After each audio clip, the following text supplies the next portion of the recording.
The next morning, Daniel woke up early, not because of an alarm, not because of work, but because his heart felt light and awake. The sun peeked through his window, painting the room gold. For the first time in a long while, he didn't feel the rush of deadlines or the weight of expectations. He just felt thankful. He sat quietly with his coffee, remembering the events of the past 2 days, the old woman, the boy in the cafe, his boss's unexpected kindness. It was strange how life could change so much, not with money or success, but with something as simple as kindness. That morning, Daniel decided to do something different. He didn't want to waste his day off scrolling through his phone or watching TV. He wanted to do something meaningful, something that mattered. So he walked down to a nearby community center. There was a small sign that read, "Volunteers needed, help serve meals to the homeless." Daniel stood there for a moment, reading the sign over and over. Then he smiled, took a deep breath, and walked in. Inside, the air smelled of warm soup and freshly baked bread. The volunteers moved quickly, serving food, washing dishes, sharing smiles. The room buzzed with laughter, chatter, and the gentle hum of human connection. A woman in charge noticed Daniel standing by the door. "First time volunteering?" she asked with a kind smile. Daniel nodded. "Yes, I thought I'd give it a try." "Then you're exactly where you need to be," she said, handing him an apron. At first, Daniel felt nervous. He wasn't sure what to do or how to act. But as soon as he started serving food, spooning soup into bowls, handing out bread, greeting people, something inside him shifted. Each "thank you," each smile, each pair of grateful eyes filled him with a warmth he couldn't describe.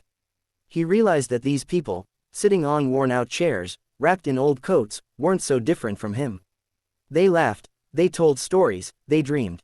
They had simply been dealt harder cards in life.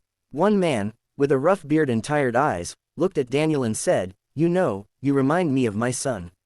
Haven't seen him in years, but your smile made me think of him." Daniel didn't know what to say. He simply smiled and replied, "I'm glad I could remind you of something good."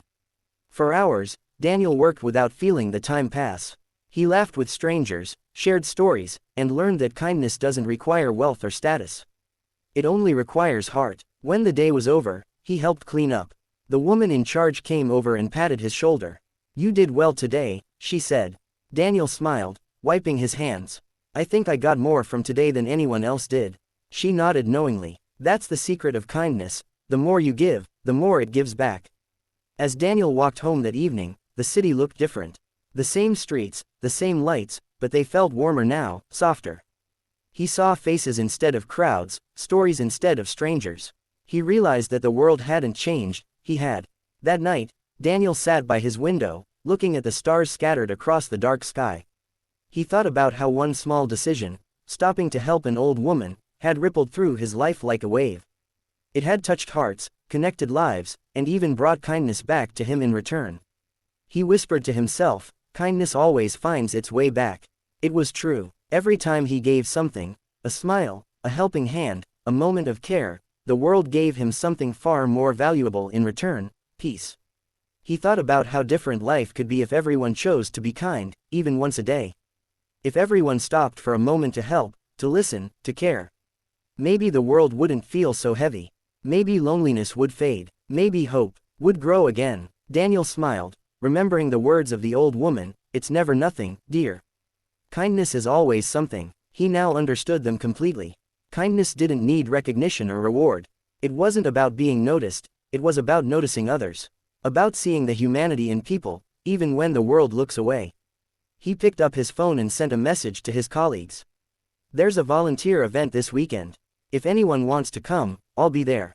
A few minutes later, one of his coworkers replied, "Count me in." And just like that, the ripple continued, spreading further, quietly changing lives one heart at a time. Daniel leaned back, closed his eyes, and whispered, "Maybe this is what true happiness feels like." Because at the end of the day, it wasn't his job, his success, or his salary that made him feel alive. It was the simple truth that kindness, even the smallest act, has the power to change not just someone else's day, but your own life too. And maybe, that's what the world needs most. A little more compassion, a few more helping hands, and a heart that believes that kindness, no matter how small, can truly change everything.